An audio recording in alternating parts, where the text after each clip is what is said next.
Hello viewers, in today's session we are going to discuss another important problem from the concept of beta and gamma functions. And in this class we are going to discuss this integral where we have the limits from 0 to 1 and the integrand is 1 minus x raised to 1 by 4 raised to 7, right? So here we'll solve this integral with the help of the definition of beta function and then making use of some important results from beta and gamma functions, right? So let us first use the concept of integration by substitution method. So let us first call this integral as I, and here we'll convert this integral into the beta function, which is m comma n is equal to the integral 0 to 1, and we have t raised to m minus 1, 1 minus t raised to n minus 1 dt, where m and n are greater than 0. So let us make this substitution, that is t is equal to x raised to 1 over 4, and from this expression we can write t raised to 4 is equal to x, right? Okay, now if we differentiate both sides with respect to t, then dx over dt is given by d by dt of t raised to 4, and the derivative of t raised to 4 with respect to t is 4t cube, and dx is now equal to 4t cube dt, right? Now here the limits of integration vary from x is equal to 0 to x is equal to 1. So when x is equal to 0, then the value of t is 0 raised to 1 by 4, that is simply 0. And when x is 1, then the value of t is 1 raised to 1 over 4, that is equal to 1, right? So now this integral I can be written in terms of t as 0 to 1, and we have 1 minus t because x raised to 1 over 4 is assumed to be equal to t, and we have here the power 7, and for dx we can write 4 t cube dt. Now we can take this 4 outside the integral being a constant, so we can now write 0 to 1, and then we have t cube and 1 minus t raised to 7 and dt. Now let us write this integral as t raised to 3. Here 3 can be written as 4 minus 1, because here we have m minus 1. So we can write 4 minus 1, that is equal to 3, and then we have 1 minus t raised to 7, and 7 can be written as 8 minus 1, and here we have dt. So now this integral is given by the beta function. So we have 4 times the beta function m comma n, and m is equal to 4 and n is equal to 8. So we have 4 comma 8. So now let us find out the value of beta 4 comma 8 by using this important result, that is beta m comma n is given by gamma m times gamma n divided by gamma m plus n, right? So here we can now write 4 times gamma 4, then we have gamma 8, and we have gamma of 4 plus 8. So we can now write 4 times gamma 4, gamma 8, and then we have gamma of 12, right? So now we have to find out the values of gamma 4, gamma 8, and gamma 12. So we'll make use of this result, that is gamma n plus 1 is given by n factorial, right? So gamma 4 can be written as gamma 3 plus 1, that is equal to 3 factorial. Gamma 8 is equal to gamma 7 plus 1, that is 7 factorial, and gamma 12 can be written as gamma 11 plus 1, that is 11 factorial. So now we can write this integral I as 4 times 3 factorial, then we have 7 factorial divided by 11 factorial. So now we can write 4, 3 factorial is simply 3 times 2 times 1, that is 6. And here we have 7 factorial. Let us write 11 factorial as 11 times 10 times 9 times 8 times 7 factorial. So here 7 factorial and 7 factorial get cancelled, and here we can now cancel this 8 by 2. Then we have 2 times 3 is 6, then we have 3 times 3 is 9. So we have now a 1 over 11 times 10 times 3, and this is equal to 1 over 330, right? So the value of this integral I is equal to 1 divided by 330. Hello viewers, in today's session we are going to discuss another important problem from integrals, and in this class we are going to evaluate this integral that is from 0 to 1, and we have x raised to 5 divided by the cube root of 1 minus x cube, right? So we'll evaluate this integral with the help of the concept of beta and gamma functions, right? And before applying the concept of beta and gamma functions, we'll make use of the method of substitution, right? So let us start. So here we'll try to convert this integral into a beta function which is defined by beta m comma n is equal to 0 to 1, and we have t raised to m minus 1, 1 minus t raised to n minus 1 dt, where m and n are greater than 0. So the purpose of applying the method of substitution is to convert or to reduce this integral into this form, right? So here let us first take this integral as I, and let us make this substitution, that is t is equal to x cube, so that we have x is equal to t raised to 1 over 3.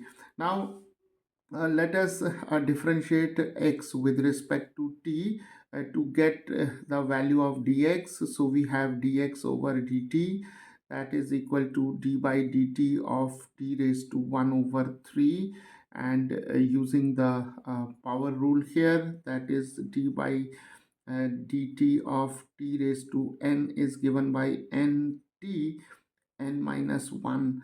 So we have 1 over 3 t raised to 1 over 3 minus 1. So we have 1 over 3 t raised to 1 minus 3 over 3, that is 1 over 3 t raised to minus 2 by 3. So we can now write dx is equal to 1 over 3 t raised to minus 2 by 3 dt. Now here the limits of integration vary from 0 to 1. So when x is equal to 0, which is the lower limit, the value of t can be obtained from this relation. So we have t is equal to 0 cube, that is 0. And when x is equal to 1, which is the upper limit, so we have t is equal to 1 cube, that is equal to 1, right? So now we can write this integral I in terms of t as 0 to 1. The limits remains the same, and x raised to 5. So x is t raised to 1 over 3. So we can now write 1 over 3 raised to 5, and then we have cube root of 1 minus t, and for dx we can now write 1 over 3 t raised to minus 2 by 3 and dt. So now let us simplify or rearrange this integrand, and we can take 1 over 3 outside the integral. We have 0 to 1 t raised to 5 over 3, and then we have here t raised to minus 2 by 3. So we can use the laws of exponents to add these two numbers. So we have plus minus 2 by 3, and in the denominator we can now write 1 minus t raised to that is 1 over 3, because this is cube root of 1 minus t, and here we have dt. So now I is equal to 1 over 3, 0 to 1, and t raised to this is 5 minus 2, 3, and 3 over 3 is 1. So here we have 1, and then we have 1 minus t raised to 1 over 3 dt. Now we can write 1 over 3, 0 to 1, t raised to 1, and we can take 1 minus t raised to 1 by 3 to the numerator. We have 1 minus t raised to minus 1 by 3, and here we have dt. So now we can write 1 over 3. Here we have 0 to 1, and t raised to 1 can be written as m minus 1. So we can write simply 2 minus 1, because 2 minus 1 is 1. And here we have minus 1 over 3, and minus 1 over 3 can be written as 2 by 3 minus 1. So now this integral is of this form, and here the exponents, that is 1 is equal to 2 minus 1, and minus 1 over 3 is 2 by 3 minus 1, because 2 by 3 minus 1 is 2 minus 3 over 3, that is minus 1 over 3, right? So now if we compare this integral with this one, then the value of m is 2, this is 2, and the value of n is 2 by 3, and obviously 2 and 2 by 3 are greater than 0. So we can now write I is equal to 1 over 3 beta function, that is beta of m comma n. M is 2 and n is 2 by 3. So now to get the value of beta 2 comma 2 by 3, we'll make use of this important result which connects the beta function with gamma function. So beta m comma n is given by gamma n divided by gamma m plus n. Now we can write here 1 over 3, and using this result we have gamma 2, then gamma 2 over 3 divided by gamma 2 plus 2 by 3. So the value of the integral I can now be written as 1 over 3. Now gamma 2 is given by simply 1, because we know that gamma n plus 1 is equal to n factorial, where n is a positive integer, right? So gamma 2 can be written as 1 plus 1, that is equal to 1 factorial, that is simply 1. So gamma 2 is equal to 1, and we'll keep this term as such, that is gamma 2 by 3, and in the denominator we have gamma 8 over 3, right? Now let us find out the value of gamma 8 over 3 using this result, that is gamma n plus 1 is equal to n times gamma n, right? So this is another important result. Gamma n plus 1 is equal to n times gamma n, where n is some fraction here.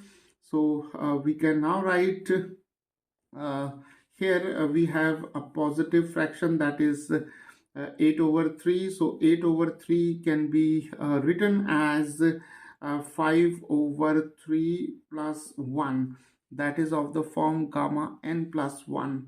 So here n is a positive fraction, that is 5 over 3. So we can apply this rule. So we have 5 over 3 gamma 5 over 3.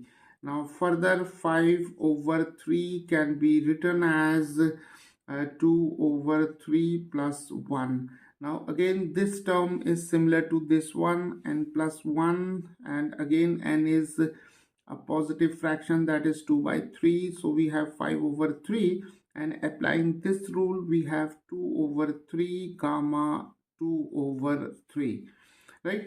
So this is 5 times 2 is 10, 3 times 3 is 9, and gamma 2 over 3. So now substituting this value of gamma 8 over 3 as 10 over 3 times gamma 2 over 3 in this expression, I is now equal to 1 over 3.